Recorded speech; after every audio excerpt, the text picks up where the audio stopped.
بسم اللہ الرحمن الرحیم. سفر عشق کے نام سے آپ نے محرم میں ویڈیو دیکھی ہوگی، جیو نیوز پر چلی تھی، جس میں نبی کریم صلی اللہ علیہ وسلم کے کچھ خاکے اور اہل بیت کے کچھ خاکے دکھائے گئے تھے.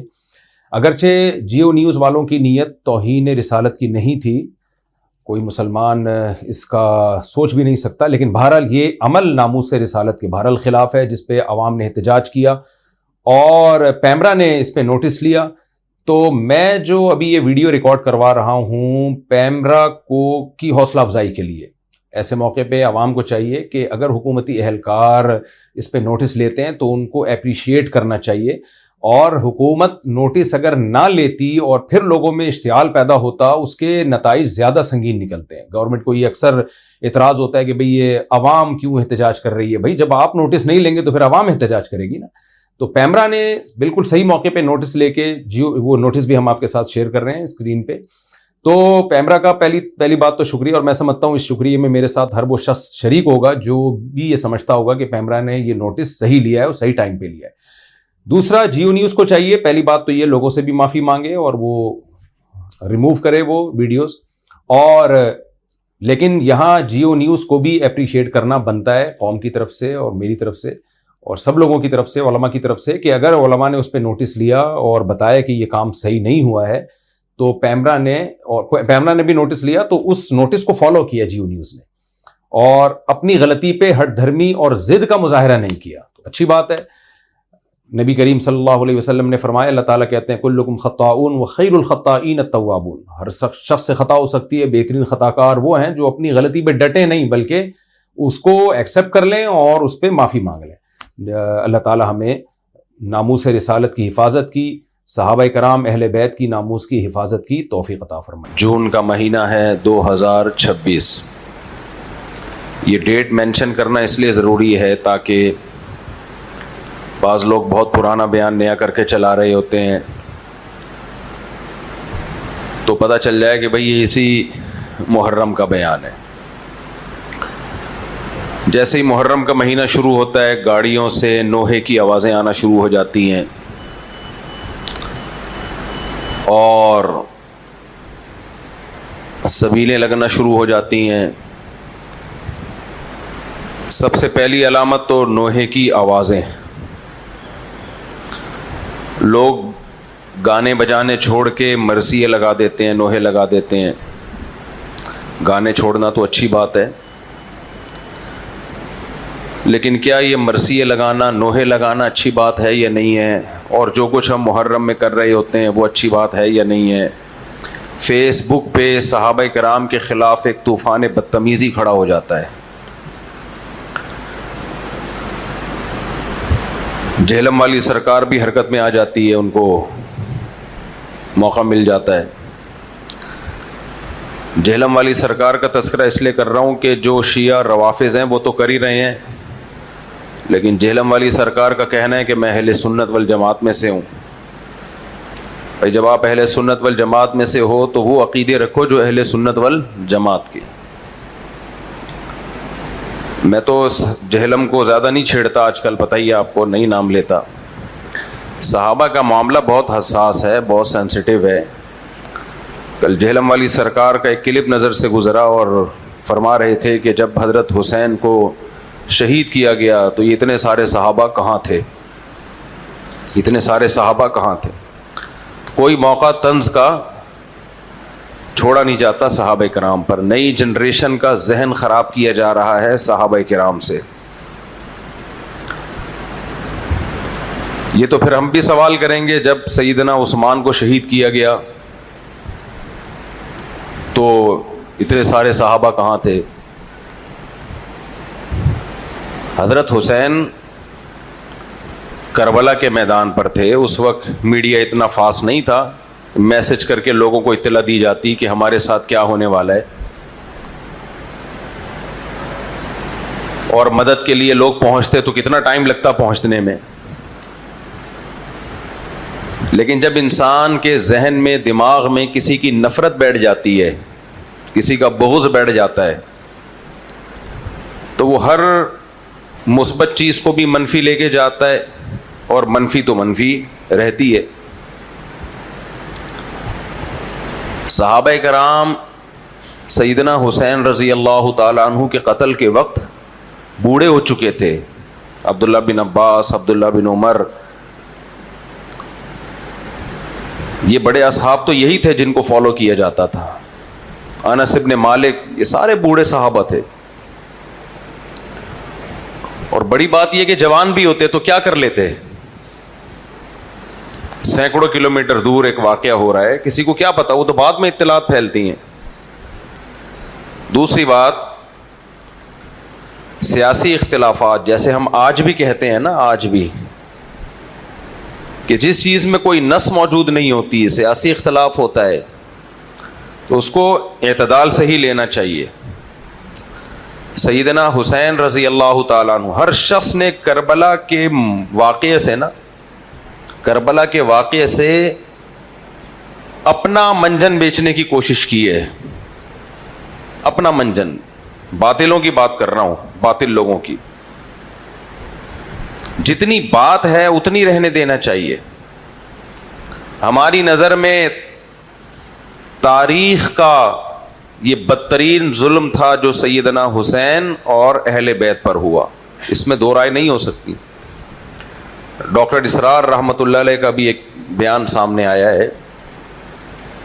انہوں نے حضرت عثمان رضی اللہ تعالی عنہ کی شہادت کو زیادہ بڑا ظلم قرار دیا ہے. یہ ان کی ذاتی رائے ہے. ہماری رائے میں حضرت حسین کا قتل یہ زیادہ بڑا ظلم تھا. وجہ اس کی یہ کہ یہ ظلم حکومت کی طرف سے ہوا ہے، جبکہ سیدنا عثمان رضی اللہ تعالی عنہ داماد رسول کا قتل خوارج کی طرف سے ہوا ہے. سیدنا حسین کا قتل ایسی حکومت کی طرف سے ہوا ہے جو اسلام کی طرف منسوب تھی، جس کی نسبت تھی اسلام، اسلامی حکومت ہے. تو ایک سوال اٹھتا ہے کہ اسلامی حکومت تو اہل بیت کی محافظ ہوتی ہے، نواسہ رسول کو ایک اسلامی حکومت نے کیسے قتل کر دیا؟ ایک گورنر ابن زیاد نے کیسے قتل کر دیا؟ دوسرا، سیدنا عثمان رضی اللہ تعالیٰ عنہ کو اکیلے کو شہید کیا گیا ہے. یہاں تو پورے اہل بیت کو، جو بھی ان کے ساتھ جوان تھے، سب کو شہید کر دیا گیا. لیکن اس بیس پہ میں ڈاکٹر اسرار کو اہل بیت کا دشمن قرار دینا شروع کر دوں؟ انہوں نے کہا کہ حضرت عثمان کا قتل زیادہ مظلومانہ تھا. اس ان کے تجزیے پہ میں کہوں کہ وہ اہل بیت کے دشمن تھے، تو یہ ظلم ہوگا کہ نہیں ہوگا؟ نیچے لوگوں نے گالیاں دی بھی ہیں، برا بلا کہا ہوا ہے ان کو. بھائی ان کی رائے ہے یہ. وہ سیدنا حسین کے قتل کو بھی ایک ظلمن قتل مانتے ہیں اور حضرت عثمان کے قتل کو بھی ظلمن قتل مانتے ہیں. تو اس میں تو دو رائے نہیں ہو سکتی.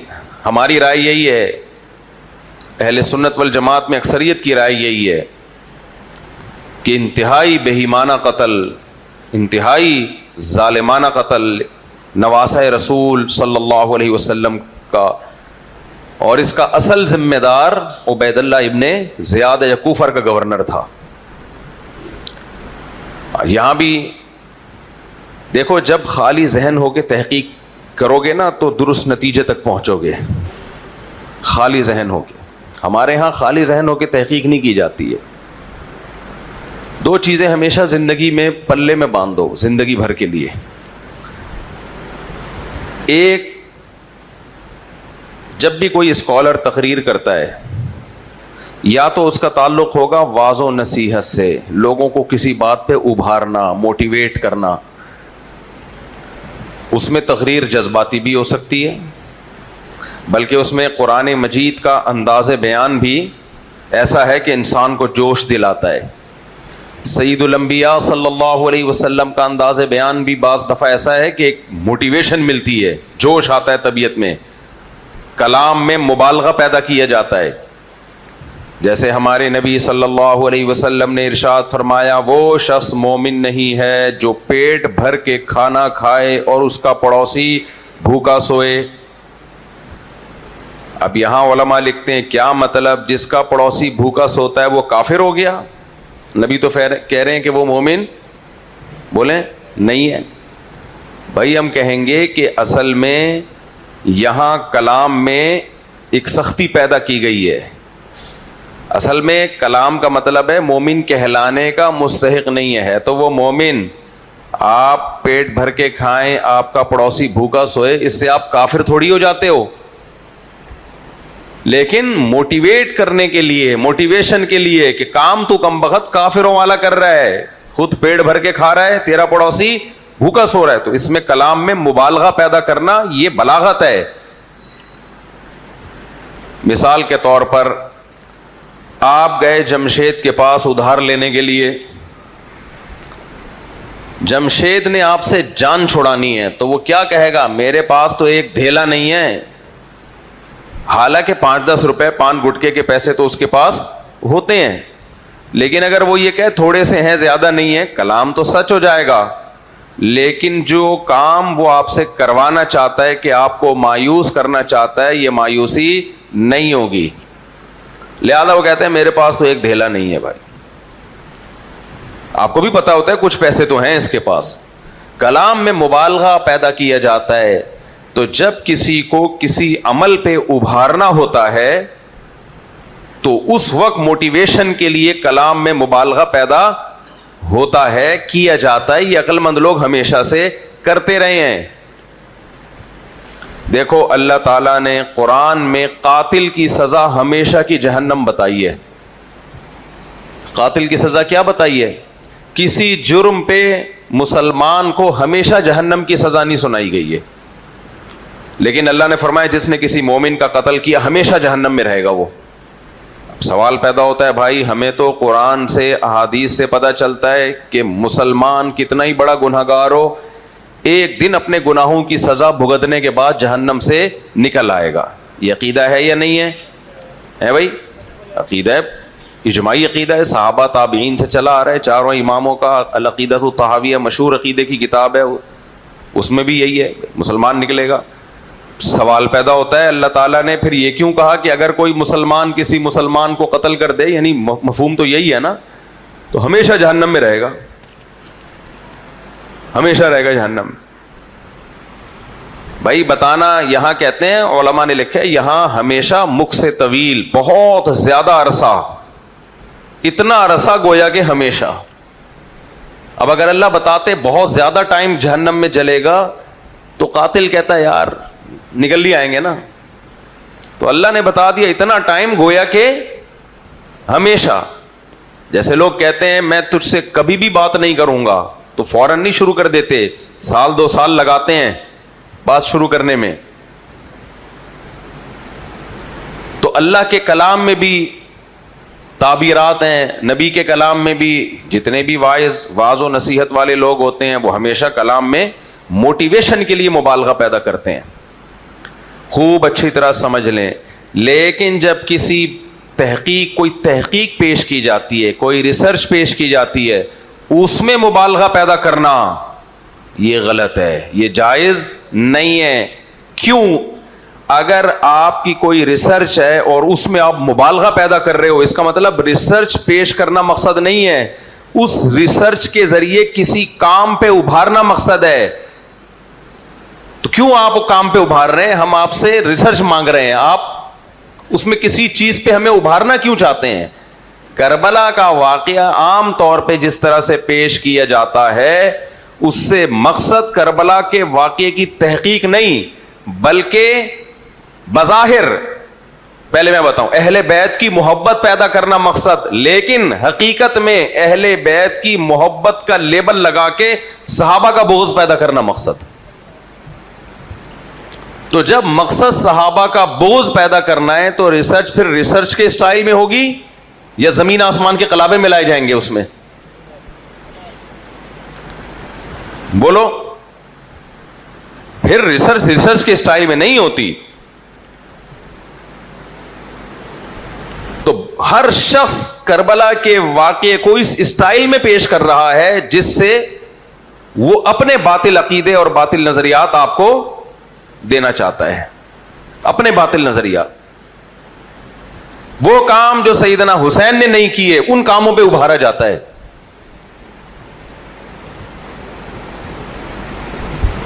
تو چند باتیں اس کربلا سے متعلق یاد رکھیں. پہلا نظریہ میں نے بتایا یہ کائنات کا بدترین ظلم ہے، اس میں دو رائے نہیں ہو سکتی.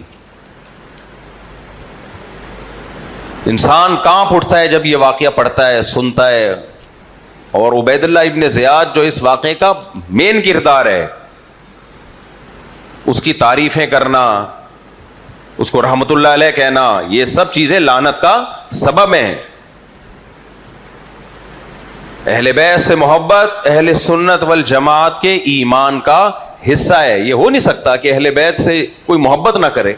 اور سب سے زیادہ محبت اہل بیت سے سیدنا ابو بکر اور سیدنا عمر نے کی ہے. سب سے زیادہ محبت، سب سے زیادہ پروٹوکول ابو بکر اور عمر رضی اللہ عنہما نے، اور حضرت عثمان بھی شامل ہے اس میں. حضرت عثمان کی شہادت کے وقت پہرا دینے کے لیے حسن و حسین تھے. بچانے کے لیے، حفاظت کے لیے کون تھا؟ حضرت حسن اور حسین. کہ پہلے ہمارے سینے پہ تلوار لگے گی پھر وہاں تک جاؤ گے. وہ خوارج راستہ بدل کے آئے ہیں. صحابہ کرام آپس میں محبت سے تھے، کوئی اختلاف نہیں تھا اہل بیت کا دیگر اصحاب سے اور دیگر اصحاب کا اہل بیت سے. ایک سیاسی اختلاف ہوا ہے، اس سیاسی اختلاف کو ذاتی بغض بنا کے پیش کیا جاتا ہے. وہ سیاسی اختلاف میں دو لفظوں میں بیان کرتا ہوں تاکہ میں پھر آگے چلوں. ہمارے جامعہ کے ایک بخاری کے طالب علم نے مجھ سے پوچھا یہ نا کہ یہ کیسے تلواریں چلی آپس میں. میں نے کہا بھائی دو لفظوں میں مسئلہ حل کیا جا سکتا ہے. سیدنا عثمان کا قتل مظلومانہ ہوا، سب مانتے ہیں کہ نہیں مانتے؟ حضرت معاویہ رضی اللہ تعالی عنہ کا مطالبہ تھا امیر المومنین علی رضی اللہ عنہ سے کہ سیدنا عثمان کے قاتلوں کا حکومت قصاص لے. یہ کس کا مطالبہ تھا؟ حضرت معاویہ کا. آپ بھی بنو امیہ میں سے تھے، حضرت عثمان کے خاندان میں سے تھے. خاندان کے فرد کو حق ہوتا ہے کہ نہیں ہوتا حکومت سے مطالبہ کرے؟ حضرت علی کا کہنا یہ تھا کہ مدینہ میں حالات اتنے خراب ہیں کہ اگر سیدنا عثمان کے قاتلوں سے قصاص لیا گیا تو حالات مزید خراب ہو جائیں گے. میں لوگوں سے پوچھتا ہوں کہ آج اگر یہ حالات پیدا ہوں تو سیم وہی حالات ہوں گے جو اس وقت ہوئے تھے. اسے کہتے ہیں اصطلاح میں تکوینی امور. کچھ تکوینی امور ہوتے ہیں. جب بھی کسی کا مظلومانہ قتل ہوتا ہے خلفشار پیدا ہوتا ہے، دھڑے بنتے ہیں، یہ نیچرل ہے. ایک اور سوال سبیلوں کے حوالے سے پوچھا جاتا ہے کہ محرم میں سبیلیں لگانا، ان سبیلوں سے پانی پینا. تو دیکھیں وہ بھی شیعہ حضرات کا مسلک ہے. ان کا کانسیپٹ ہے کہ وہ حضرت حسین کے نام کی سبیلیں لگاتے ہیں. میں بار بار کہہ رہا ہوں کسی کو چھیڑے نہیں، اپنا مسلک چھوڑے نہیں، دوسرے کو چھیڑے نہیں. یہ میں اہل سنت والجماعت کے لیے مسائل ریکارڈ کروا رہا ہوں کہ ہمارے لیے کسی بھی چیز کے جائز اور ثواب ہونے کے لیے دلیل کی ضرورت ہے. دلیل قرآن و سنت ہے، صحابہ ہیں. تو ہمیں نہ اہل بیت سے اس کا کوئی ثبوت ملتا ہے، نہ صحابہ سے، نہ قرآن و سنت سے کہ محرم میں صحابہ نے سبیلیں لگائیں. حضرت حسین رضی اللہ تعالیٰ عنہ کی شہادت کے بعد اہل بیت میں سے کسی نے سبیلیں لگائی ہوں یا انہوں نے سبیلیں لگانے کا حکم دیا ہو، کہیں بھی نہیں ملتا. یہ عمل بھی بدعت ہے، ناجائز ہے، اس سے اجتناب کریں. اور ایک عجیب بات ہے، کبھی آپ اس کو غم کا مہینہ کہتے ہیں اور کالے کپڑے پہنتے ہیں اور سبیلیں لگا کے لوگوں کو شربت پلا رہے ہیں. تو یہ تو خوشی کے موقع پہ ہوتا ہے نا، خوشی کے موقع پہ کھلایا پلایا جاتا ہے. تو یہ ایک کنفیوژن ہے کہ یہ خوشی منا رہے ہیں کہ غم منا رہے ہیں. تو کھلانا پلانا خوشیوں کے موقع پہ ہوتا ہے. تو اس لیے آپ ان چیزوں سے اجتناب کریں، نہ سبیل لگائیں، نہ اس پہ کھڑے ہو کر پانی پئیں. جو لگا کے بیٹھا وہ اس کو چھیڑے نہیں، آپ تنگ نہ کریں، وہ اس کا مسلک ہے، اس کو چھوڑ دیں. دنیا میں بہت سارے فرقے ہیں، کس کو آپ قابو میں کریں گے؟ ملک میں انارکی پھیلتی ہے، ملک میں فسادات ہوتے ہیں. کسی سے نفرت کرنے کی ضرورت نہیں ہے، کسی کو ٹاؤنٹنگ کرنے کی ضرورت نہیں ہے، طنز تانے کی ضرورت نہیں ہے. جو لگا کے بیٹھا ہوا ہے لگائے، جو پی رہا ہے اس کو پینے دیں، چھیڑے نہیں. لیکن میں آپ کے لیے یہ کہہ رہا ہوں جو اس وقت میرا پروگرام سن رہے ہیں، اگر آپ قرآن و سنت ہی کو فالو کرتے ہیں، آپ اہل سنت والجماعت میں ہیں، یا تو میں بار بار کہتا ہوں نا پورے شیعہ ہو جائے نا. پھر آپ ڈبل مسلکوں پہ چلنا تو یہ دنیا میں کسی کا بھی اصول نہیں ہے کہ آدھا ادھر آدھا ادھر، وہ تو کہیں کا بھی نہیں ہوتا. یا تو پورے ادھر ہو جائیں یا پھر پورے اہل سنت والجماعت بن جائیں. تو اہل سنت والجماعت کے ہاں یہ سبیلیں لگانا یہ جائز کام نہیں ہے، کیونکہ قرآن و سنت سے اس کا ثبوت نہیں ہے. لوگ کہتے ہیں کہ آدمی کسی کو شربت پلا رہا ہے، پانی پلا رہا ہے، تو پانی پلانا تو بڑا اچھا کام ہے. پانی پلانا اچھا کام ہے، پورے سال کسی دن کو خاص کر لینا یہ اچھا کام نہیں ہے. تو اس سے بدعت کی تائید ہوتی ہے. تو اگر کوئی پیاسا آپ کو نظر آتا ہے تو محرم میں ہو تو محرم میں بھی پلائیں، سفر میں ہو تو سفر میں بھی پلائیں. لیکن کوئی پیاسا نہیں ہے تو جیسے آپ پورے سال سبیلیں نہیں لگاتے تو محرم میں بھی نہ لگائیں آپ. کیونکہ اگر آپ پورے سال نہیں لگاتے، محرم میں لگا رہے ہیں، تو اس کی علامت ہے آپ اس مہینے کو سبیل کے حوالے سے خاص ویلیو دے رہے ہیں. تو اس ویلیو کی آپ کے پاس قرآن و سنت سے دلیل ہونی چاہیے. دلیل نہیں ہے تو ہمارے پاس دلیل ہے. نبی صلی اللہ علیہ وسلم نے فرمایا من احدث فی امرنا ھذا ما لیس منہ فہو رد وفی روایت فہو مردود. جو ہمارے دین میں کوئی بھی نئی چیز لے کر آئے گا، نبی نے فرمایا وہ مردود ہے، ہم نہیں اس کو ایکسیپٹ کریں گے. تو اس لیے بھائی ہم تو اس حدیث کو فالو کرتے ہیں. تو کائنڈلی آپ حضرات سے گزارش ہے، ہاں کوئی پورے سال سبیل لگا کے بیٹھا ہو تو وہ محرم میں بھی لگا لے. کیوں؟ وہ اس لیے کہ وہ محرم کو الگ سے فضیلت نہیں دے رہا سبیل کے حوالے سے، بلکہ وہ کہہ رہے بھائی میں تو پورے سال لوگوں کو پانی پلاتا ہوں تو محرم میں بھی پلا رہا ہوں، میں تو پورے سال شربت پلاتا ہوں تو محرم میں بھی پلا رہا ہوں.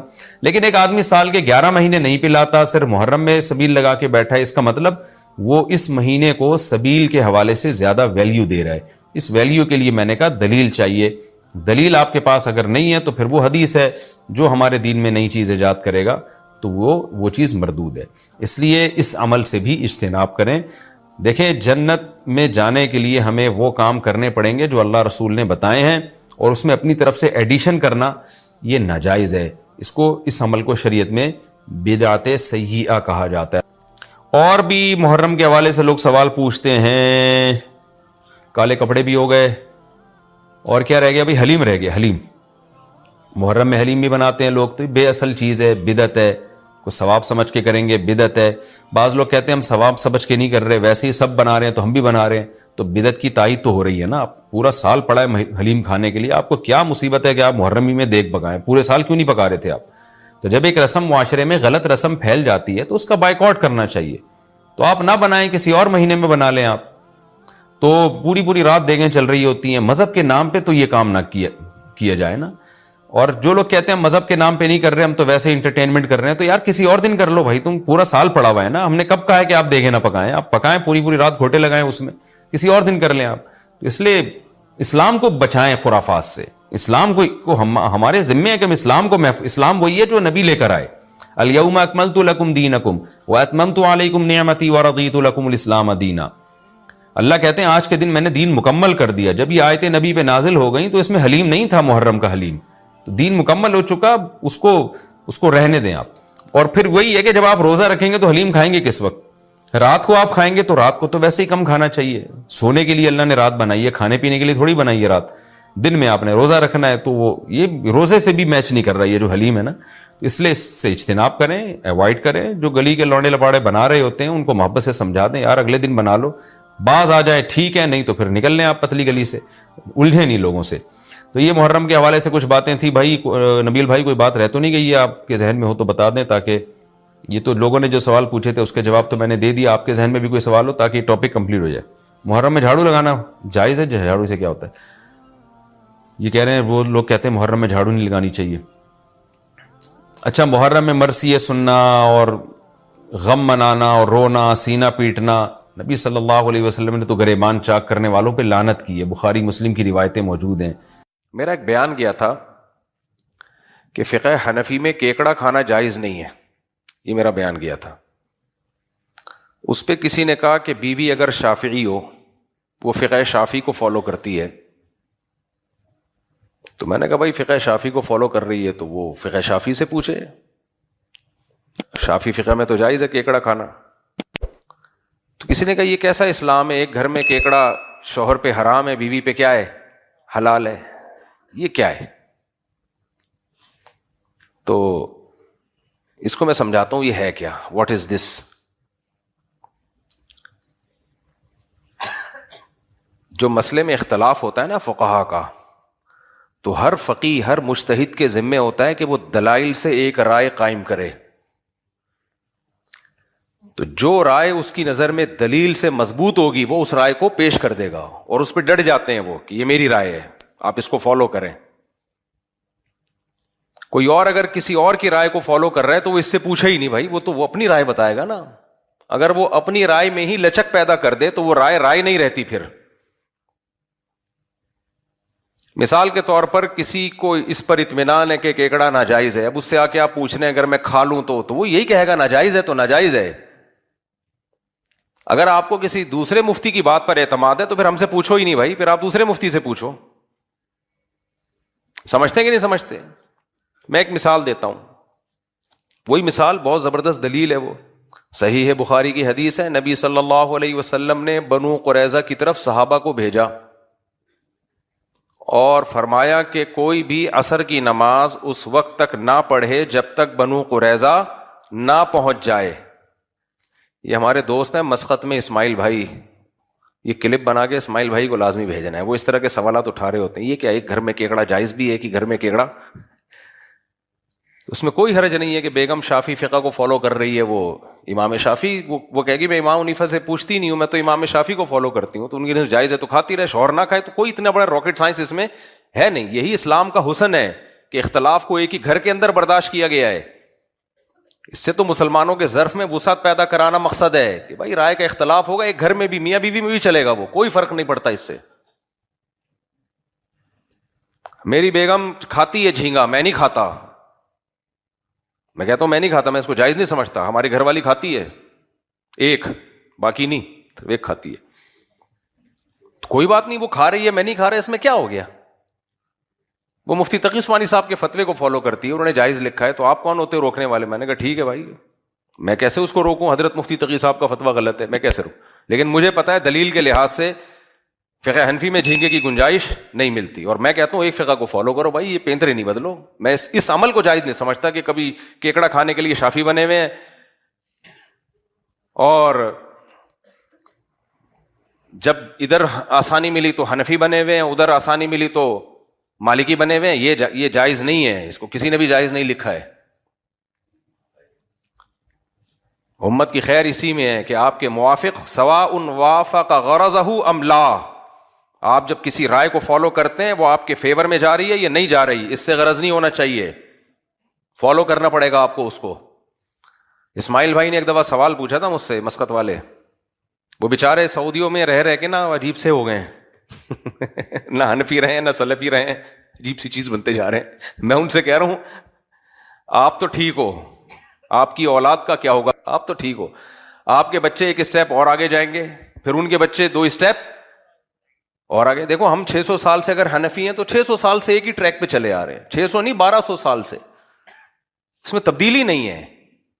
ہمیں امید ہے ہماری نسل بھی ایسے چلتی رہے گی, لیکن جنہوں نے ایک مخصوص فقہ کی پابندی کو چھوڑ دیا نا, 1-2 نسلوں کے بعد وہ ٹریک سے بالکل ہٹ گئے ہیں, کیونکہ جب فقہ کی پابندی سے اپنے آپ کو آزاد کر لیا تو بے لگام, تو 1-2 نسلوں کے بعد وہ پروگرام بڑھ جاتا ہے, پروگرام بڑھ جائے گا. ایسے ہی تھوڑی امت کے علماء صلحاء نے اتنی بڑی تعداد میں فیصلہ کیا کہ جب یہ فقہ مدون ہو گئے تو ایک کو کیا کرنا ہے؟ فالو, دائیں بائیں لڑک. ہاں علماء کی ایک جماعت اگر فیصلہ کر دے کہ اس بارے میں ہم نے دوسری رائے لینی ہے تو اس جماعت کی رائے کا پھر اعتبار ہے. جیسے شوہر گم جائے, مارکیٹ سے شوہر کیا ہو گیا؟ شارٹ ہو گیا, مل ہی نہیں رہا, تو اس بارے میں خود حنفی علماء نے ہی فقہ حنفی کو چھوڑا ہے اور اس میں امام مالک کی رائے پر فتویٰ دیا ہے, وہ ضرورت کی بیس پہ. تو ضرورت کا فیصلہ ایک پوری علماء کی جماعت کرے گی, انڈیویجولی کسی کی رائے کا اعتبار نہیں ہوگا کہ آج گھر میں انڈا نہیں ہے تو میرا جھینگا کھانے کا دل چاہ رہا ہے. تو یہ دل چاہنا کوئی علامت نہیں ہے, جب ہے تو ایک ہی رائے ہے بس, اسی میں خیر ہے, اسی میں برکت ہے. تو وہ میں مثال دے رہا تھا نا کہ یہ کیا بات ہوئی کہ ایک گھر میں بیگم کیکڑا کھا رہی ہے اور شوہر نہیں کھا رہا, تو کوئی بات نہیں, بیگم فقہ شافی کو فالو کرتی ہے, وہ کہہ رہی میں حنفیوں سے پوچھ ہی نہیں رہی ہوں بھائی. تو میرے گھر والوں میں ایک گھر والے جھینگا کھاتے ہیں, میں نہیں کھاتا, میں ان کو روک بھی نہیں سکتا نا, کوئی دلیل نہیں ہے. دلیل یعنی دلیل اس سینس میں کہ وہ مفتی تقی صاحب کے فتویٰ ہے نا, وہ کہہ رہے میں اس کو فالو کروں, تو ٹھیک ہے. عامی آدمی کے لیے تو کسی مفتی کی رائے ہی کو فالو کرنا پڑے گا جو ریلائبل مفتی ہے. تو کیکڑا نہیں کھانے دوں گا میں. ہاں اگر فقہ شافی کو فالو, یہ اہل حدیث ہے, وہ کھا رہا ہے تو کھاتا رہے بھائی. تو یہ کیکڑا کیوں ہم نہیں کھاتے، یہ اس کی میں آگے دلیل دے رہا ہوں ذرا، کیونکہ میرا کلپ پھر ادھورے چلتے ہیں. لوگ کہتے ہیں یہ اندھے مقلد ہیں، بس امام حنیفہ نے کیکڑے کو غلط کہہ دیا تو بس یہ قیامت تک کیکڑا کیا ہو گیا، غلط ہو گیا. ایسا نہیں ہے بھائی، اندھے مقلد نہیں ہے. ہماری تقلید علی وجہ البصیرہ ہے. ہمارے اہل حدیث بھائی بولتے ہیں تقلید تو اندھی ہی ہوتی ہے. نا there are two types of تقلید. یا آپ نے غلط پٹیاں کسی نے پڑھائی ہیں آپ کو، تقلید ہمیشہ اندھی ہوتی ہے، ایسا نہیں ہے. اندھی تقلید وہ تھی جو مشرکین اپنے باپ دادا کی کیا کرتے تھے. اولو کان آباؤہم لا یعقلون شیئا ولا یہتدون، کہ تمہارے باپ دادا نہ سمجھتے ہیں نہ جانتے ہیں، پھر بھی تم ان کی تقلید کرو گے.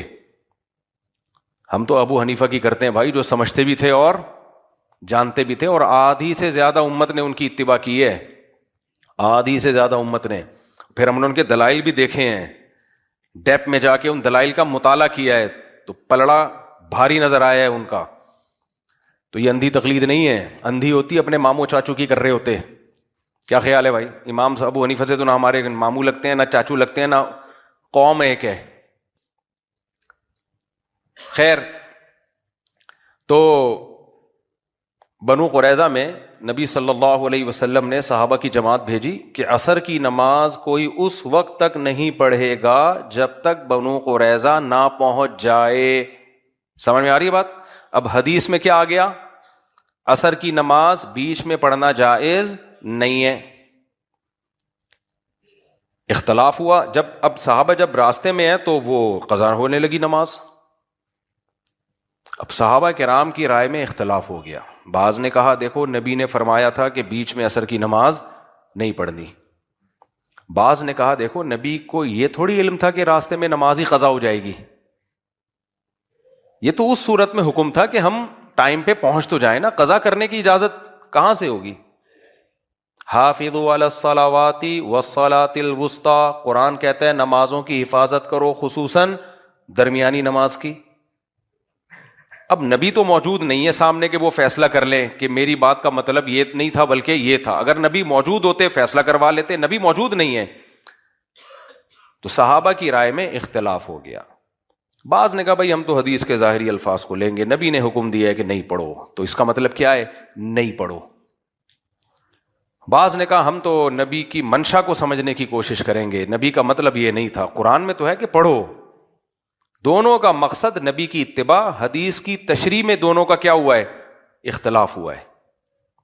جب تشریح میں اختلاف ہوا، ایک ہی جگہ پر کچھ پڑھ رہے ہیں کچھ نہیں پڑھ رہے، تو اسماعیل بھائی کیکڑے سے بڑا اختلاف تو نماز کا ہے. کیا خیال ہے؟ ایک گھر میں اگر بیگم کیکڑا کھا رہی ہے، میاں کیکڑا نہیں کھا رہا، اس سے زیادہ بڑا اختلاف یہ ہے کہ ایک ہی لوکیشن پہ عصر کی نماز میں یہ نہیں کہ ایک رفع الیدین کر رہا ہے ایک نہیں کر رہا، نا ایک پڑھ رہا ہے اور ایک نہیں پڑھ رہا. یہ زیادہ بڑا اختلاف ہے. نماز کی کیفیت میں بھی اختلاف نہیں ہے کہ ایک رکوع ایسے کر رہے ایک ایسے کر رہے، سب ایک جیسی نماز. اتنا بڑا اختلاف کہ پڑھنی ہے کہ نہیں پڑھنی ہے. اب کوئی فتنہ پرست ہو تو وہ بولے یہ دیکھو صحابہ کو دیکھو، ایک دوسرے کے پیچھے نماز نہیں پڑھ رہے، وہ عصر پڑھ رہے ہیں، وہ کہنے نہیں، دونوں کا دعویٰ ہے کہ ہم نبی کو فالو کرتے ہیں، لیکن آپ دیکھو یار، ان کو دیکھو یار. اور عصر تمام نمازوں میں سب سے زیادہ امپورٹنٹ نماز ہے، کیونکہ اللہ نے 5 نمازوں کے پڑھنے کا حکم دیا لیکن عصر کی الگ سے تاکید کی ہے. تو پتہ چلتا ہے کہ 5 نمازوں میں سب سے زیادہ فضیلت کس نماز کی ہے؟ اسماعیل بھائی کو اسماعیل تو آئے گی انشاءاللہ. عصر کی نماز کی ہے سب سے زیادہ فضیلت، یعنی اہمیت. حدیث میں آتا ہے جس کی عصر کی نماز چھوٹ گئی ایسے جیسے سب کچھ چھین لیا گیا اس سے. اتنی بڑی اسلام کی، اور اسلام میں عبادات میں سب سے اہم عبادت نماز، اور اس میں بھی سب سے اہم عصر. اور اس میں بھی نماز کی کیفیت نہیں کہ 2 پڑھنی ہے 4 پڑھنی ہے، پڑھنی ہے کہ نہیں پڑھنی ہے. صحابہ کی 2 جماعتیں بنی ہیں، ایک نے پڑھی اور ایک نے نہیں پڑھی. کیکڑے سے بڑا اختلاف ہے یا نہیں ہے؟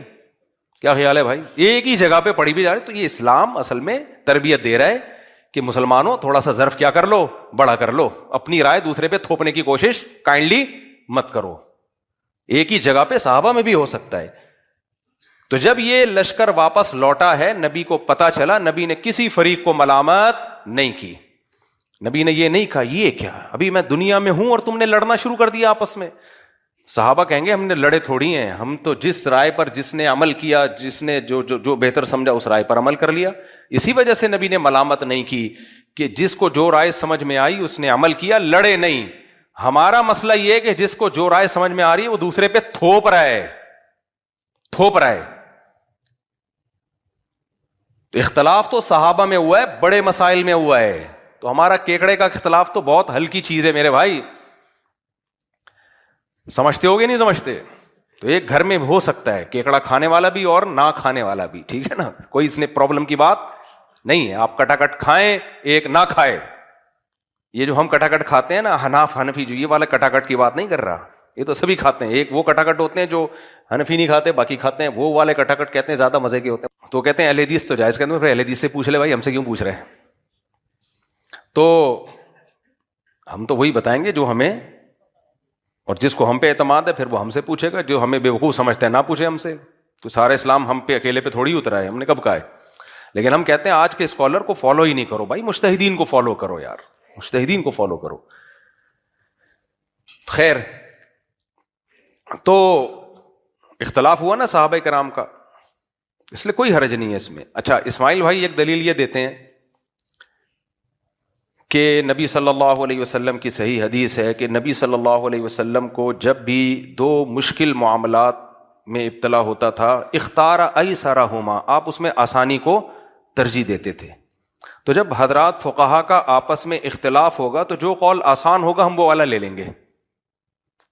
تو اسماعیل بھائی جواباً عرض یہ ہے کہ آپ نے یہ والی حدیث تو دیکھی، دوسری حدیث نہیں دیکھی کہ الحلال بین والحرام بین، حلال بھی واضح ہے، حرام بھی واضح ہے، اور ان کے درمیان کچھ چیزیں ہیں جو مشتبہ ہیں. تو جو مشتبہات کو چھوڑ دے گا وہ خالص حرام سے بھی بچے گا، اور جو مشتبہات میں پڑے گا وہ حرام میں بھی پڑ جائے گا. تو جب کیکڑے میں اختلاف ہو گیا حضرات فقہا کا، تو پھر اس حدیث کی بیس پہ احتیاط کا تقاضا کیا ہے؟ چھوڑ دیا جائے. تو جس مسئلے میں فقہا میں اختلاف ہوگا تو اس میں پھر آپ وہ رائے کو لیں جس میں احتیاط زیادہ ہے. یہ کیا بات ہے کہ آپ وہ والی حدیث لے رہے ہو اور یہ والی حدیث نہیں لے رہے؟ اصل بات یہ ہے کہ وہ جو حدیث جس میں آتا ہے نا کہ آپ آسانی کو اختیار کیا کرتے تھے، اس کا تعلق اس سے نہیں ہے کہ جب رائے میں اختلاف ہو جائے، بلکہ اس کا تعلق دنیاوی معاملات میں ہمیشہ اپنے لیے آسانی پیدا کرنی چاہیے. یہ حدیث کی ایک لمبی تشریح ہے، میں تو بتا رہا ہوں، فرض کر لو یہی مطلب ہے جو آپ بیان کر رہے ہو، تو اس کے مقابلے میں دوسری حدیث بھی ہے. تو اس لیے حضرات فقہا نے ایک بیلنس رائے قائم کی ہے اس بارے میں، تجربوں کی بیس پہ، کہ بھائی اگر آپ چاروں فقہ سے مشکل اقوال لینا شروع کر دو گے تو بھی مصیبت میں پڑ جاؤ گے، آسانیاں لینا شروع کرو گے تو دین برباد ہو جائے گا. تو یہ بہت سوچ سمجھ کے رائے قائم کی گئی ہے کہ ایک کو جب اختیار کیا جائے تو پھر مشکل قول ہو یا آسان قول ہو اسی کو لیا جائے. رہا یہ مسئلہ کہ یہ کیا دلیل ہے احناف کے پاس کہ کیکڑا جائز نہیں ہے، اس پہ تو میں کئی بار دلائل دے چکا ہوں، ریپیٹ کر دیتا ہوں جلدی مختصراً. جو حضرات کہتے ہیں نا کہ کیکڑا جائز ہے، وہ صرف کیکڑے کو نہیں، وہ کہتے ہیں پانی کی ہر مخلوق جائز ہے کھانا سوائے مینڈک کے. پانی کی ہر مخلوق جائز ہے، چاہے سمندری پانی ہو چاہے میٹھا پانی ہو. یہ اختلاف کیکڑے کا نہیں ہے، اختلاف اس میں ہے کہ پانی کی مخلوق حلال ہے یا نہیں. اور پانی کی مخلوق کا مطلب جو زیادہ تر پانی میں رہتے ہیں. کیکڑا تو پانی سے باہر بھی آؤٹنگ کے لیے آتا ہے کہ نہیں آتا؟ جب اس کے گھر میں جھگڑا ہوتا ہے تو آؤٹنگ کے لیے کہاں جاتا ہے؟ وہ سمندر سے باہر جاتا ہے. تو پانی کی مخلوق وہ کہلاتی ہے جو جس کا زیادہ ٹائم کس میں گزرے؟ پانی میں. تو کیکڑے کا زیادہ ٹائم کہاں گزرتا ہے؟ پانی میں گزرتا ہے. اور دلیل یہ دی جاتی ہے احل لکم صید البحر وطعامہ متاعا لکم وللسیارہ، تمہارے لیے سمندر کا شکار حلال ہے، تمہارے لیے بھی اور مسافروں کے لیے بھی، بطور خوراک کے، فائدے کے. اور دوسری دلیل، نبی صلی اللہ علیہ وسلم نے فرمایا کہ سمندر کا مردار حلال ہے اور اس کا پانی پاک ہے. والحل میتتہ، اس کا مردار بھی حلال ہے اور اس کا پانی بھی کیا ہے. صحابہ نے پوچھا تھا کہ سمندر کے پانی سے وضو کر سکتے ہیں کہ نہیں، آپ نے فرمایا اس کا پانی بھی پاک ہے اور اس کا مردار بھی حلال ہے. تو کہتے ہیں دیکھو یہ تو جائز ہے بالکل. قرآن کی آیت کا جواب یہ ہے، یہ جو قرآن میں آتا ہے نا احل لکم صید البحر وطعامہ متاعا لکم، اس آیت کا ایک سیاق و سباق ہے. پیچھے احرام کی پابندیوں کا تذکرہ چل رہا ہے کہ احرام کی حالت میں خشکی کا شکار تمہارے لیے حرام ہے. آگے آ رہا ہے کہ سمندر کا حلال ہے. تو یہ آیت یہ بتانے کے لیے نہیں ہے کہ سمندر کی ہر مخلوق تم کھا سکتے ہو. اگر یہ مطلب ہوتا تو صحابہ یا تابعین میں کسی سے ثابت تو ہوتا نا کہ مچھلی کے علاوہ انہوں نے کچھ کھایا ہے. کوئی ایک روایت بھی ہمیں نہیں ملتی کہ صحابہ نے یا تابعین نے اسلاف میں جو معتدبی اسلاف ہیں، جو علم میں مشہور ہیں، کبھی مچھلی کے علاوہ کچھ کھایا انہوں نے. تو اس آیت کا مطلب یہ ہے کہ احرام کی حالت میں جو شکار پر پابندی ہے ان پابندیوں کا اطلاق خشکی کے شکار پہ ہوتا ہے، پانی کے شکار پر نہیں ہوتا. یعنی آپ احرام کی حالت میں، سمندری سفر بہت ہوتا تھا نا حاجیوں کا، تو اس میں آپ سمندر کا شکار کر سکتے ہو، اس سے آپ دم واجب نہیں ہوگا آپ کے اوپر. اور یہ جو حدیث میں آتا ہے کہ سمندر کا مردار ہمارے لیے حلال ہے، تو اس سے مراد ہر قسم کا مردار نہیں ہے، اس سے مراد مخصوص مردار ہے جس کو مچھلی کہا جاتا ہے. دلیل اس کی کیا ہے؟ دلیل حدیث ہی ہے، صحیح حدیث ہے. آپ صلی اللہ علیہ وسلم نے فرمایا احلت لنا میتتان السمک والجراد. دیکھو قرآن میں ہر قسم کے مردار کو حرام قرار دیا. حرمت علیکم المیتۃ والدم ولحم الخنزیر، تم پر مردار حرام ہے، ہر طرح کا مردار اللہ نے حرام کیا ہم پر. پھر قرآن میں یہ بھی آتا ہے وَيُحَرِّمُ عَلَيْهِمُ الْخَبَائِث، تم پر خبیث چیزیں حرام ہیں. تو ہر طرح کے خبائث کیا ہیں؟ حرام ہیں. سمندر کی مخلوق کو علی الاطلاق جائز قرار دے دیا جائے تو ایسی ایسی چیزیں نکلتی ہیں کہ چائنیز بھی نہیں کھائیں، وہ گورے تو کھاتے ہی نہیں ہیں، گورے نہیں کھاتے وہ چیزیں، چائنیز بھی نہیں کھائیں گے. تو اہل اسلام کیسے کھائیں گے جو اتنے، جن کی طبائع میں اتنی پاکیزگی ہے، جو جانور بھی، حلال جانور بھی ذبح کیے بغیر نہیں کھاتے کہ گندگی نکل جائے. تو وَيُحَرِّمُ عَلَيْهِمُ الْخَبَائِث. امام حنیفہ کی عادت ہے قرآن کو ہمیشہ سپیریئر رکھتے ہیں، پھر حدیث میں اس کے حساب سے تعویل کرتے ہیں. تو حدیث میں آتا ہے احلت لنا میتتان، دو مردار ہمارے لیے حلال، السمک والجراد، مچھلی اور ٹڈی. پھر دیکھو قرآن جب خشکی کے جانوروں کا تذکرہ کرتا ہے نعمت کے طور پہ تمہارے لیے حلال ہیں، پرندوں کے گوشت کا تذکرہ کرے گا. قرآن گائے کا تذکرہ، اونٹ کا تذکرہ، بکرے کا تذکرہ، دمبے کا تذکرہ، ثمانیۃ ازواج من الضأن اثنین ومن المعز اثنین قل آذکرین حرم ام الانثیین اما اشتملت علیہ ارحام الانثیین ومن الابل اثنین ومن البقر اثنین. اونٹ کا الگ تذکرہ، گائے کا الگ تذکرہ، اتنے سارے جانوروں کا. سمندر میں جب اللہ سمندر میں کھانے کی نعمت کا بیان کرتا ہے تو مچھلی کے علاوہ کسی اور چیز کا تذکرہ نہیں کرتے اللہ تعالیٰ. مچھلی کا نام لیا اللہ تعالیٰ نے. تو اور نبی نے فرمایا دو مردار حلال ہیں ہمارے لیے، ایک ٹڈی اور مچھلی. تو اس سے پتہ چلتا ہے سمندر میں صرف دو چیزیں ہمارے لیے مستثنی کی گئی ہیں، مچھلی اور ٹڈی. پھر بھی اگر اسماعیل بھائی آپ کی سمجھ میں نہیں آتا تو کائنڈلی میں ایک سوال آپ سے پوچھ کے اپنی بات کو ختم کرتا ہوں. پھر آپ کھائیں کیکڑا، مجھے کوئی اعتراض نہیں ہے، لیکن آپ ہم پہ یہ نہ کریں کہ یہ لوگ ان کے پاس دلائل نہیں ہے. یہ تو ہمارا ظرف ہے کہ اتنے سارے دلائل ہو کے بھی اپنی بیوی کو جھینگا کھانے دے رہے ہیں. کیا خیال ہے؟ اتنے سارے دلائل ہو کے بھی. تو اگر آپ پھر اس کے قائل ہیں نا کہ تمہارے لیے سمندر کی مخلوق حلال ہے، تو پھر ہر مخلوق حلال ہے سوائے مینڈک. مینڈک مستثنی ہے حدیث میں. مستثنی کا مطلب یہ کہ مینڈک کے بارے میں تو صراحت ملتی ہے کہ ناجائز ہے وہ. تو اسی سے پتہ چلتا ہے کہ اگر قرآن کی آیت کو علی الاطلاق لیا جائے کہ سمندر کی ہر مخلوق حلال ہے تو پھر مینڈک بھی حلال